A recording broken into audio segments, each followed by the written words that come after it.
Hello বন্ধুরা, welcome to my channel. আজকে আমি ক্লাস 10-এর ওয়েস্ট বেঙ্গল বোর্ডের ক্লাস 10-এর ফিজিক্যাল সায়েন্সের আলো চ্যাপ্টারটা স্টার্ট করব। তো দেখো, আলো চ্যাপ্টারতে যে বিষয়গুলো আমরা আলোচনা করতে চলেছি সেগুলো প্রথমে আমরা জেনে নিই। দেখো, প্রথমে আমরা আলোর প্রতিফলন, 2 নম্বরে আলোর প্রতিসরণ, এই দুটো বিষয় সম্পর্কে জানব। তারপরে 3 নম্বরে গোলীয় দর্পণ, 4 নম্বরে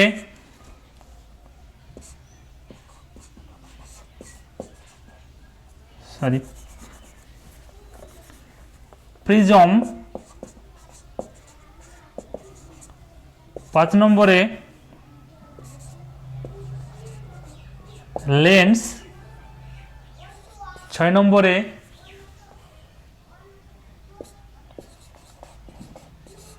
মানুষের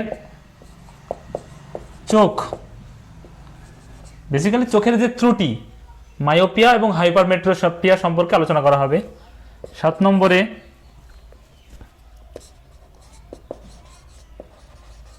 আলোর বিচ্ছুরণ এবং 8 নম্বরে আলোর বিক্ষেপণ। এই 8টা টপিক আমরা আলোচনা করতে চলেছি। এই 8টা টপিক ভালোভাবে পড়লে এখান থেকে বেশিরভাগ কোশ্চেন চলে আসে। তো প্রথমে আমরা আলোর প্রতিফলন এই বিষয়ে আলোচনা আজকে জানবো এবং আলোর প্রতিসরণ তারপরে জানবো। দেখো, তাহলে এটা মুছে দিচ্ছি।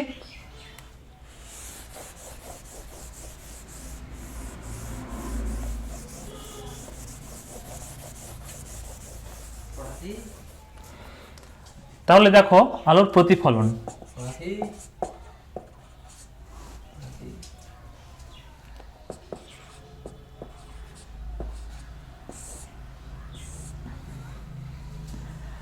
প্রতিফলনকে ইংলিশে কি বলা হয়? রিফ্লেকশন। রিফ্লেকশন। তো দেখো, প্রথমে সংজ্ঞাটা একবার আমি বলি।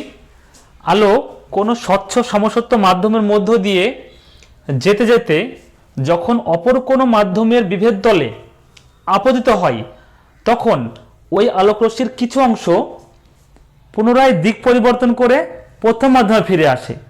এই যে ঘটনাকে বলা হয় আলোর প্রতিফলন। এটা ডেফিনেশন আমরা ছবি এঁকে বুঝে নিচ্ছি। দেখো, এটা একটা বিভেদ তল, অর্থাৎ নিচে অন্য মাধ্যম রয়েছে এবং উপরে অন্য একটা মাধ্যম রয়েছে। ধরে নাও নিচে জল রয়েছে আর উপরে বাতাস রয়েছে। এটা একটা পুকুর, পুকুরের জলতল এটা, এরকম হতে পারে। বা নিচে কাঁচ রয়েছে, উপরে বাতাস রয়েছে, এরকম হতে পারে যে কোনো। তো বায়ুর মধ্য দিয়ে যখন একটা আলোকরশ্মি এইভাবে আপতিত হয়েছে, তখন সে আলোকরশ্মি দুই মাধ্যমে বিভেদ তলে আপতিত হয়েছে। আপতিত হওয়ার পরে এই আলোকরশ্মির কিছুটা অংশ দিক পরিবর্তন করে, সে তো দিক ছিল এই বরাবর, কিন্তু সে দিক পরিবর্তন করে আবার পুনরায় প্রথম মাধ্যমে ফিরে চলে যাবে। তো রশ্মিটা কি ছিল? এবি। ধরে নিলাম এবি রশ্মি, তার মানে গতিপথটা এবি বরাবর, কিন্তু সে দিক পরিবর্তন করে বিসি বরাবর চলে গেছে। তাহলে এই যে আলোকরশ্মির কিছুটা অংশ দিক পরিবর্তন করে পুনরায় প্রথম মাধ্যমে অর্থাৎ 1 নম্বর মাধ্যমে ফিরে চলে আসছে, এই ঘটনাকে বলা হয় আলোর প্রতিফলন বা রিফ্লেকশন। আর এই বিন্দুটাকে বলা হয় আপতন বিন্দু। যে বিন্দুতে আপতিত হচ্ছে, আপতন বিন্দুতে অঙ্কিত অভিলম্বকে বলা হয় নর্মাল বা অভিলম্ব বলতে পারি, শুধুমাত্র অভিলম্ব। অভিলম্ব। এই এবি রশ্মিটাকে বলা হয় আপতিত রশ্মি। এটা কি বলা হয়? আপতিত রশ্মি।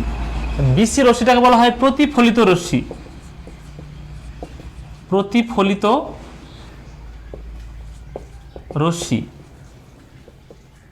বা রিফ্লেক্টেড রে, আপতিত রশ্মি বা ইনসিডেন্ট রে, প্রতিফলিত রশ্মি বা রিফ্লেক্টেড রে ইংলিশে যদি বলি। এবার এই অভিলম্ব বা এটাকে চিহ্ন হিসাবে এন চিহ্ন দিয়ে প্রকাশ করা হয়, কারণ নর্মাল, অভিলম্বকে ইংলিশে বলা হয় নর্মাল, নর্মালের জন্য ফার্স্ট লেটার এন, সেজন্য এন দিয়ে প্রকাশ করা হয়। আপতিত রশ্মি বা ইনসিডেন্ট রে, প্রতিফলিত রশ্মি বা রিফ্লেক্টেড রে। এবার এই অভিলম্বের সঙ্গে আপতিত রশ্মি যে অ্যাঙ্গেল উৎপন্ন করে, যে কোণ উৎপন্ন করে, সেই কোণটাকে বলা হয় আপতন কোণ। আপাতন কোণ, এবং এটাকে ইংলিশে বলা হয় অ্যাঙ্গেল অফ ইনসিডেন্স, সেজন্য আই চিহ্ন দ্বারা প্রকাশ করা হয়। আবার অভিলম্ব এবং প্রতিফলিত রশ্মির যে মাঝের কোণ, সেই কোণটাকে বলা হয় প্রতিফলন কোণ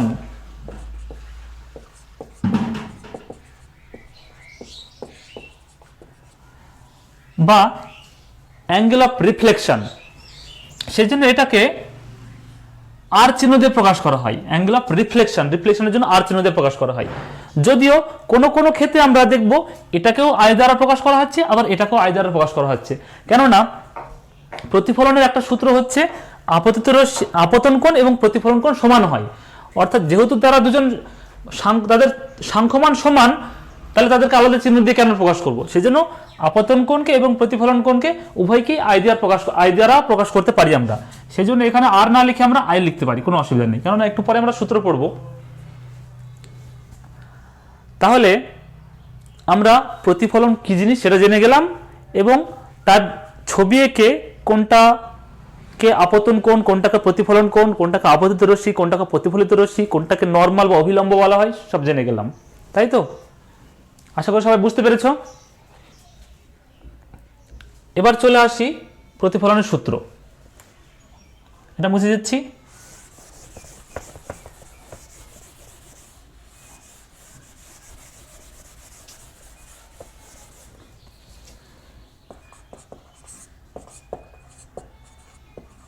প্রতিফলনের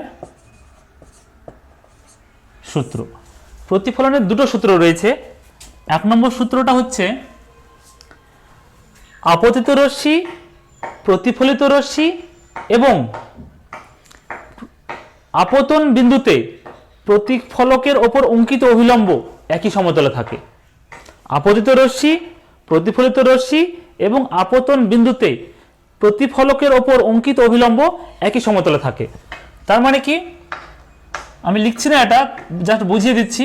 এ হচ্ছে একটা প্রতিফলক, তাতে একটা রশ্মি আপতিত হয়েছে এবং আবার প্রতিফলিত হয়েছে।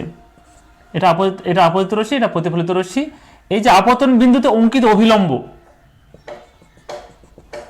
অভিলম্ব, তাহলে এ বি সি এন, এই যে আপতিত রশ্মি অর্থাৎ এ বি, প্রতিফলিত রশ্মি অর্থাৎ বিসি এবং বিএন অভিলম্ব, এই তিনটে সরল রেখা তারা একটাই তলে থাকবে, একই সমতলে থাকবে।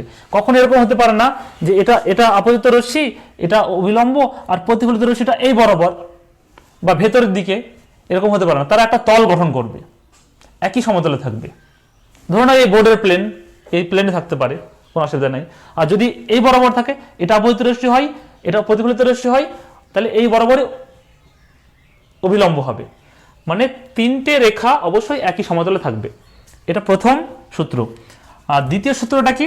আচ্ছা, ছবিটা মুছে দিচ্ছি। দ্বিতীয় সূত্রটা কি? দ্বিতীয় সূত্রটা বলেছি জাস্ট একটু আগে, যে আপাতন কোণ ইকুয়াল টু প্রতিফলন কোণ। এটাই দ্বিতীয় সূত্র। আপতন কোণ এবং প্রতিফলন কোণ সমান হয়, অর্থাৎ এটা আই এবং এটা আর যদি লিখি তাহলে আই ইকুয়াল টু আর, এরকম বলতে পারি। ঠিক আছে? তাহলে এই দুটো হচ্ছে প্রতিফলনের সূত্র। আশা করি সবাই বুঝতে পেরেছ। এবার চলে আসি পরের বিষয়ে, সেটা হচ্ছে প্রতিফলনের ক্ষেত্রে চ্যুতি কোণ বা চ্যুতি বলতে কি বুঝি। এটা বুঝে দিচ্ছি। আচ্ছা, যেহেতু ডায়াগ্রাম প্রয়োজন, সেজন্য ডায়াগ্রামটা রেখে দিচ্ছি। A B C. আচ্ছা, এবং এটাকে আর দ্বারা প্রকাশ, আই দ্বারা প্রকাশ করছি। আচ্ছা, চ্যুতিকোণ, বা এটাকে কি বলতে পারি ইংলিশে, angle of deviation, angle of deviation. আচ্ছা, চ্যুতিকোণ বা অ্যাঙ্গেল অফ ডেভিয়েশন বলতে কি বুঝি, দেখো যে এটা কিন্তু চ্যুতিকোণটা কিন্তু আলোর প্রতিফলন এবং প্রতিসরণ উভয় ক্ষেত্রেই প্রযোজ্য, যদিও রাশিমালা আলাদা, কিন্তু এই টার্মটা আমরা দুই ক্ষেত্রেই পাবো। তো ডেভিয়েশন বা চ্যুতি, এ কথার অর্থ হচ্ছে যে পথে কোনো রশ্মি যাচ্ছিল সেই পথ থেকে কতটা সে বেঁকে যাচ্ছে। আমি যাচ্ছিলাম এই বরাবর, কিন্তু আমি দিক পরিবর্তন করে এই বরাবর চলে যাচ্ছি। এই যে দিক পরিবর্তন করছি, অ্যাঙ্গেল উৎপন্ন করছি, যাওয়ার পর যাচ্ছিলাম এই বরাবর কিন্তু চলে যাচ্ছে এই বরাবর, একটু পরে দিক পরিবর্তন করে, এই যে অ্যাঙ্গেল তৈরি হচ্ছে এই অ্যাঙ্গেলটাকে বলা হয় চ্যুতিকোণ। তাহলে দেখো একটা আলোকরশ্মি প্রাথমিক অবস্থায় এ বি পথে যাচ্ছিল, তার মানে সে চলে যাচ্ছিল এই বরাবর, যদি এই তলটা না থাকতো, বিভেদ তল না থাকতো, তাহলে সে নিশ্চয়ই এই বরাবর চলে যেত, তার মানে তার গতিপথ এই বরাবর ছিল। কিন্তু এখানে এই বিভেদ তল থাকার ফলে, অর্থাৎ প্রতিফলক তল থাকার ফলে সেখান থেকে দিক পরিবর্তন করে চলে যাচ্ছে এই বরাবর। প্রকৃতপক্ষে তার চলে যাওয়ার কথা ছিল এই বরাবর, কিন্তু চলে যাচ্ছে এই বরাবর। আমি এখানে নাম দিলাম ডি। তার চলে যাওয়ার কথা ছিল এ বি ডি পথে, কিন্তু সে তা না করে এ বি সি পথে চলে যাচ্ছে। তাহলে কতটা পথ সে বেঁকে যাচ্ছে, এতটা অ্যাঙ্গেল সে বেঁকে যাচ্ছে, এতটা অ্যাঙ্গেল, তাই তো? এই যে যতটা অ্যাঙ্গেল সে বেঁকে গেল, সেই অ্যাঙ্গেলটাকেই বলা হয় অ্যাঙ্গেল অফ ডেভিয়েশন, এবং সেটাকে ডেল্টা চিহ্ন দ্বারা প্রকাশ করা হয়, স্মল ডেল্টা। ঠিক আছে, এবার এই স্মল ডেল্টা বা অ্যাঙ্গেল অফ ডেভিয়েশন এর রাশিমালা কি হবে? দেখো, এটা সিম্পল, আমরা ক্লাস 8-এরই উপপাদ্য থেকে বলতে পারি যে এই এডি সরলরেখার উপর টোটাল কোণ কত উৎপন্ন হয়েছে। টোটাল কোণ একটা এডি একটা সরলরেখা, তার উপর মোট কোণ 180 ডিগ্রি হবে, তাই তো? তার মানে এখানে কি কি কোণ রয়েছে, আই প্লাস ডেল্টা, তিনটে কোণ মিলে তো একটা মানে পুরো সরলরেখা তৈরি হয়েছে। তাহলে আমরা লিখতে পারি কি, I plus delta equal to 180 degree, বা 2i plus delta equal to 180 degree, বা delta equal to 180 degree minus 2i। তাহলে অ্যাঙ্গেল অফ ডেভিয়েশনের বা চ্যুতিকোণের রাশিমালা এটাই। এটা কি, প্রতিফলনের ক্ষেত্রে, অবশ্যই মনে রাখবে প্রতিফলনের ক্ষেত্রে, কারণ প্রতিসরণের ক্ষেত্রে অ্যাঙ্গেল অফ ডেভিয়েশন আমরা আলাদা রাশিমালা পাবো, প্রতিসরণ বিষয়টাই আলাদা।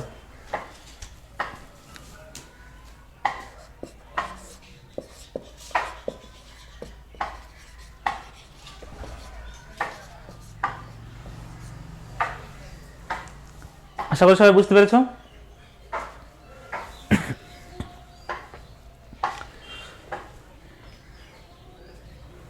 আচ্ছা, ঠিক আছে, আমি মুছে দিচ্ছি।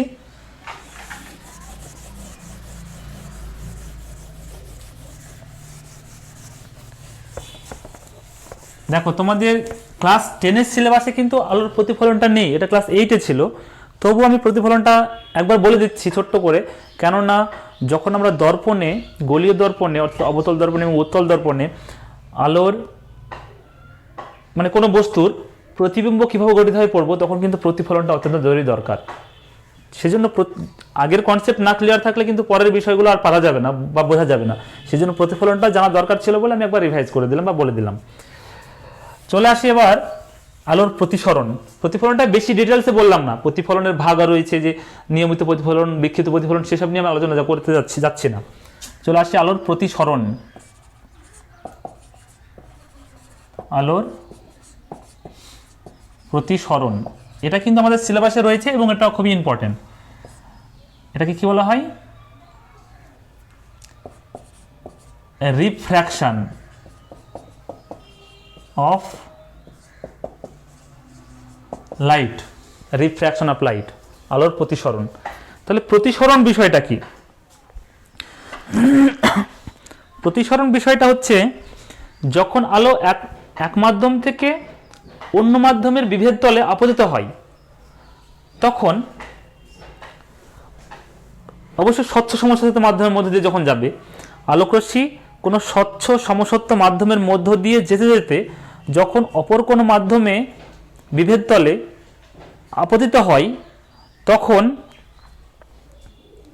তখন ওই রশ্মিটির গতিপথের অভিমুখের পরিবর্তন ঘটে।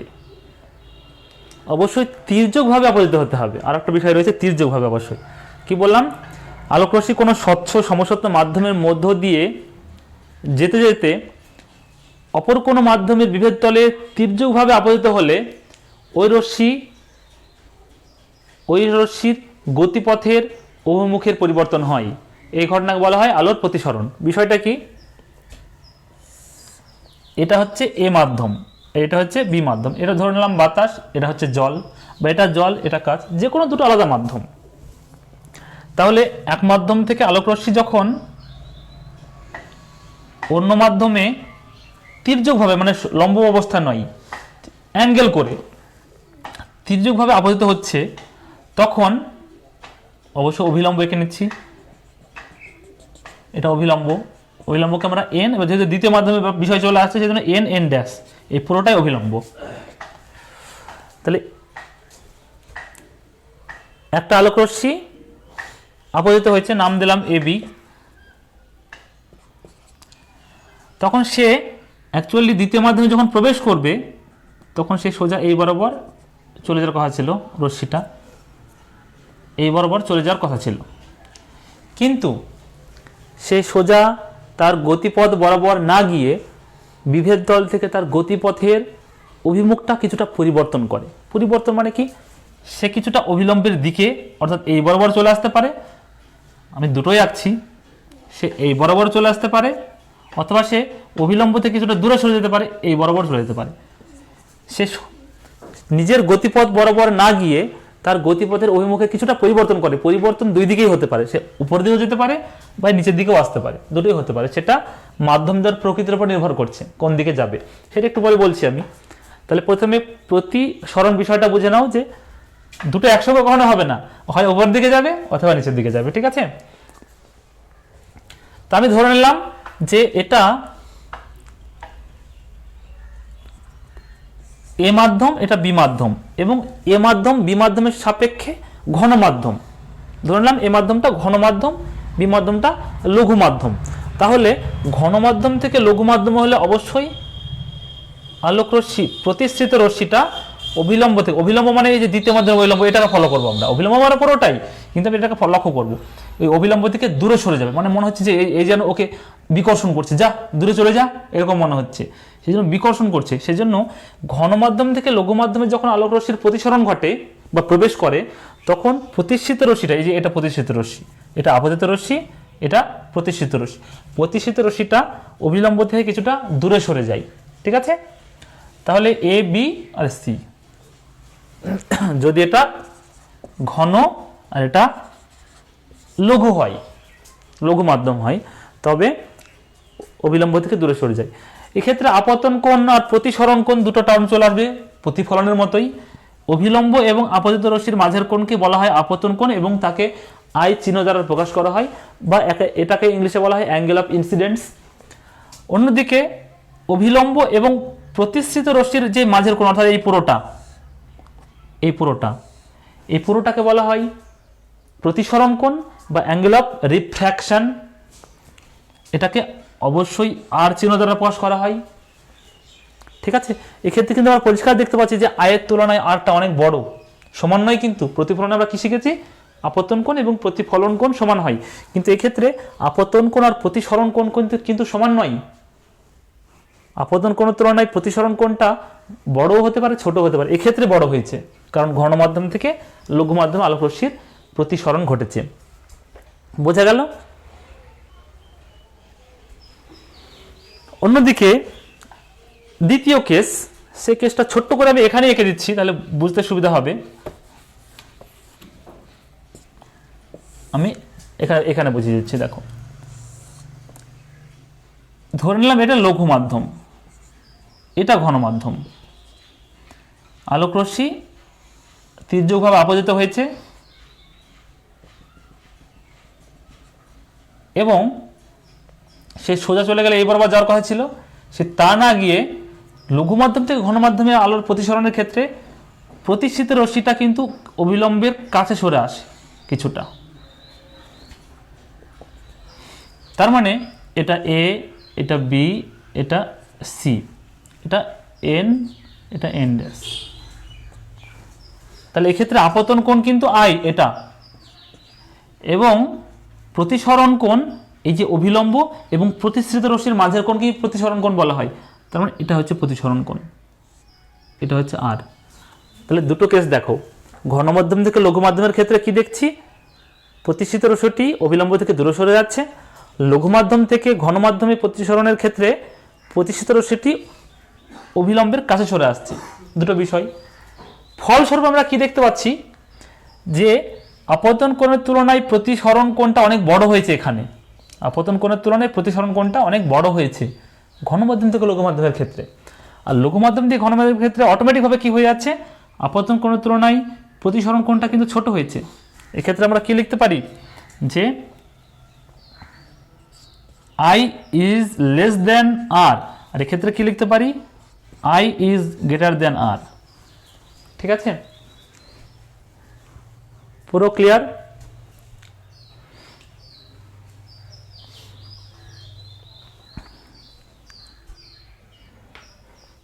এবার দেখো, আমরা এই আলোর প্রতিসরণের ক্ষেত্রে চ্যুতিকোণ আমরা জানবো। প্রতিফলনের ক্ষেত্রে চ্যুতিকোণ আমরা জাস্ট দেখেছি যে একটু আগে দেখলাম যে ডেল ইকুয়াল টু 180 - 2i চ্যুতিকোণের রাশিমালা। এক্ষেত্রে আমরা প্রতিসরণের ক্ষেত্রেও চ্যুতিকোণের রাশিমালা তৈরি করব। দেখো মুছে দিচ্ছে দুটোই, নতুন করে আঁকবো আমরা।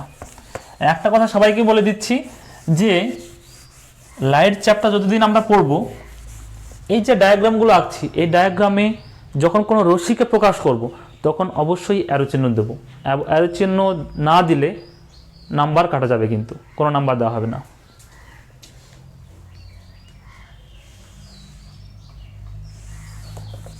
তাহলে দেখো, চ্যুতিকোণে আমরা দুটো আলাদা কেস তৈরি করব। এখানে আচ্ছা,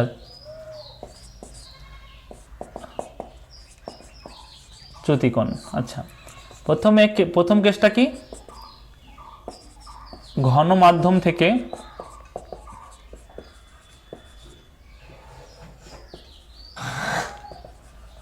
লঘু মাধ্যম, ঘন মাধ্যম থেকে লঘু মাধ্যমে আলোক রশ্মির প্রতিসরণ হচ্ছে। তাহলে আমি ছবি আঁকি, সরি প্রতিসরণ ঘটছে, তাই তো?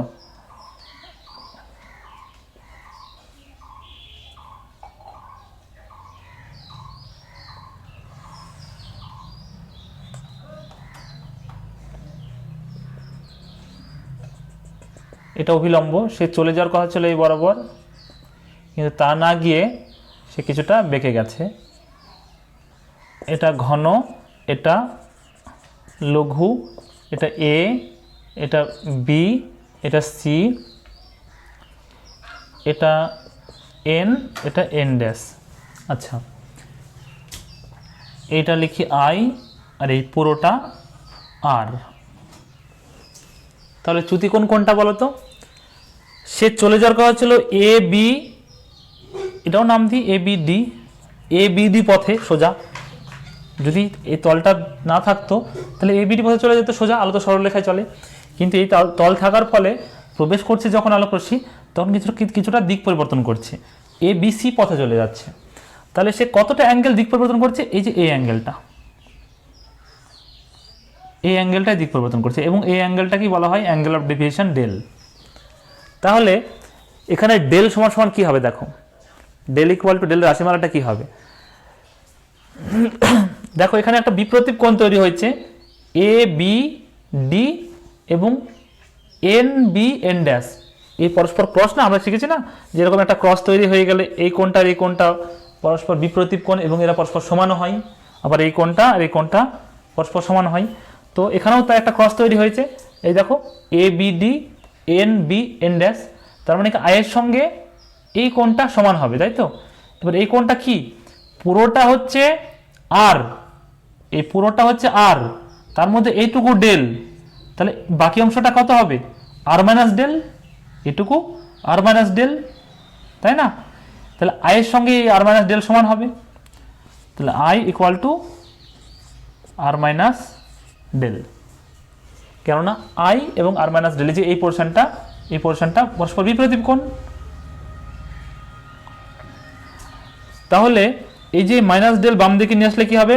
ডেল হয়ে যাবে ইকুয়াল টু আর থেকে গেল, আইটাকে ওই দিকে নিয়ে গেলে মাইনাস আই হয়ে যাবে, বা del is equal to R minus I. এটাই হচ্ছে চ্যুতিকোণের রাশিমালা আর মাইনাস আই। অর্থাৎ এখান থেকে এটা তো বুঝলাম আমরা উপপাদ্যের মতো করে সূত্র থেকে, কিন্তু যদি আমি মাথায় না রাখতে পারি, জাস্ট মনে রাখবে বড় কোণ থেকে ছোট কোণ বিয়োগ করব। দেখো এখানে আর অটোমেটিকভাবে বড়, আই ছোট, তার মানে আর থেকে আই মাইনাস করে দেবো। চ্যুতিকোণ ইকুয়াল টু বড় কোণ থেকে ছোট কোণ। এক্ষেত্রেও দেখি আমরা লঘু মাধ্যম থেকে ঘন মাধ্যম।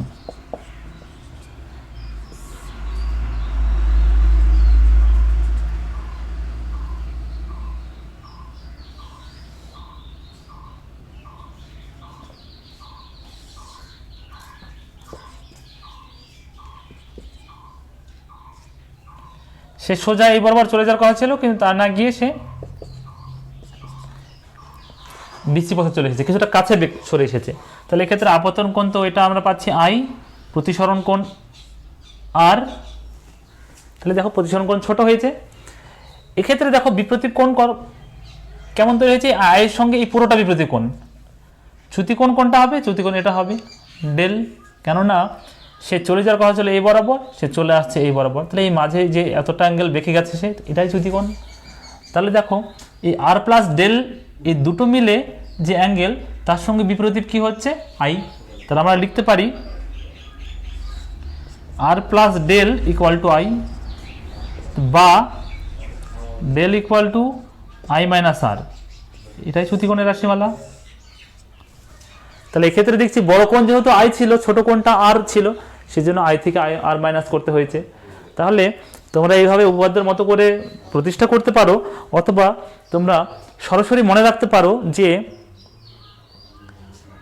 বড় কোণ, আপতন কোণ এবং প্রতিসরণ কোণের মধ্যে যে বড়, যেটা বড়, সেই বড় থেকে ছোটটা মাইনাস করে দিই, তাহলে চ্যুতিকোণ পেয়ে যাবো। ধরো কোনো কোশ্চেনে জিজ্ঞেস করেছে, ঘন মাধ্যম লঘু মাধ্যম উল্লেখই করেনি, বলেছে কোনো এক মাধ্যম থেকে অন্য মাধ্যমে আলোর প্রতিসরণের ক্ষেত্রে আপতন কোণের মান 45 ডিগ্রি এবং প্রতিসরণ কোণের মান 60 ডিগ্রি, তাহলে চ্যুতিকোণের মান কত? তাহলে আমরা কিচ্ছু ভাববো না, আপতন কোণ 45 ডিগ্রি, প্রতিসরণ কোণ 60 ডিগ্রি, তাহলে 60 ডিগ্রি বড়, 60 থেকে 45 মাইনাস করে দাও, 15 ডিগ্রি চ্যুতিকোণ। এইভাবে আশা করি বুঝতে পেরেছি।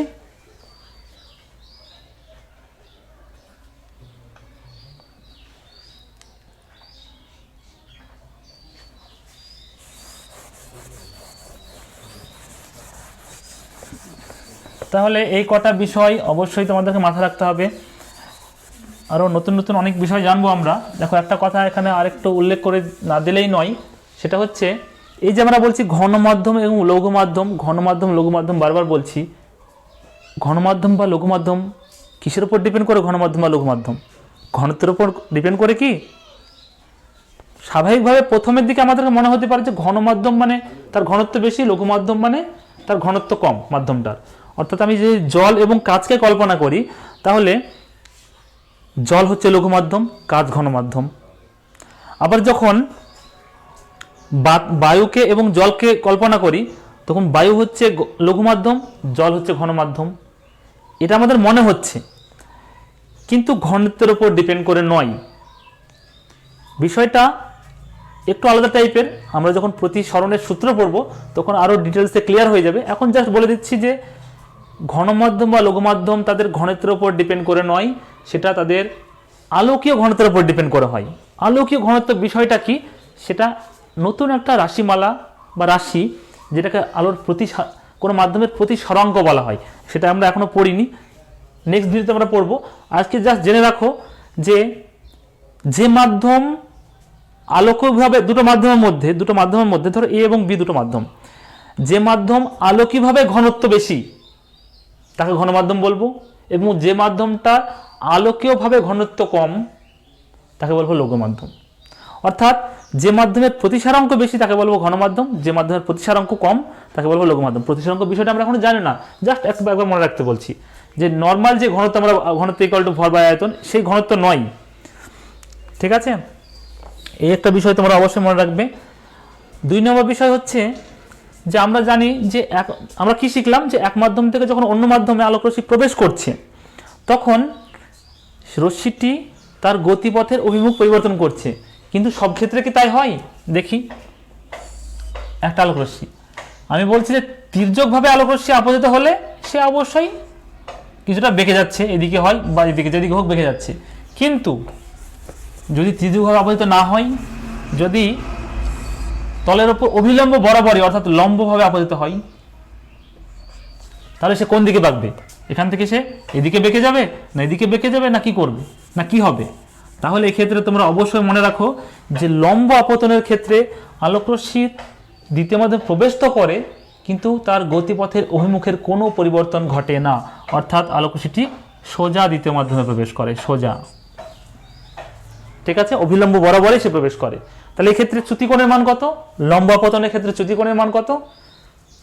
চ্যুতিকোণ মানে তো তার গতিপথের অভিমুখটা যতটা পরিবর্তন করে, যে কোণে পরিবর্তন করে তাকে চ্যুতিকোণ বলি। তাহলে এক্ষেত্রে কোনো পরিবর্তনই হচ্ছে না, গতিপথের অভিমুখের পরিবর্তন হচ্ছে না, অর্থাৎ এক্ষেত্রে চ্যুতিকোণের মান 0। তাহলে তোমরা এটা মনে রাখতে পারো যে লম্ব আপতনের ক্ষেত্রে